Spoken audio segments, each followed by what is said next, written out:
Alors bonjour à tous. Aujourd'hui, nous continuons notre lecture du catéchisme de l'Église catholique et nous en sommes rendus à la question numéro 246 du compendium qui est: quels sont les endroits privilégiés à l'intérieur des édifices sacrés? Eh bien, ce sont l'autel, le tabernacle, le lieu où sont conservés le Saint-Crème et les autres huiles saintes, le siège de l'évêque, donc le cathèdre ou du curé, l'ambon, la cuve baptismale et le confessionnal. Alors pour étayer ces propos, prenons les paragraphes 1182 à 1186 du catéchisme de l'Église, qui nous disent ceci. L'autel de la Nouvelle Alliance est la croix du Seigneur, voir Hébreux 13, 10, de laquelle découlent les sacrements du mystère pascal. Sur l'autel, qui est le centre de l'Église, est rendu présent le sacrifice de la croix sous les signes sacramentels. Il est aussi la table du Seigneur, à laquelle le peuple de Dieu est invité. Dans certaines liturgies orientales, l'autel est aussi le symbole du tombeau, puisque le Christ est vraiment mort et vraiment ressuscité.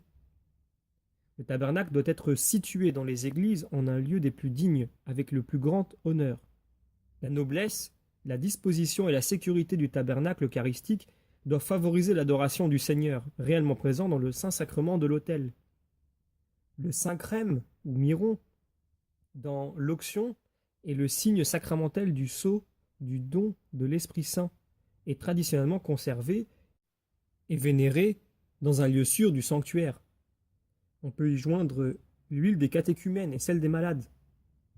Le siège de l'évêque, ou cathèdre, ou du prêtre, doit exprimer la fonction de celui qui préside l'assemblée et dirige la prière.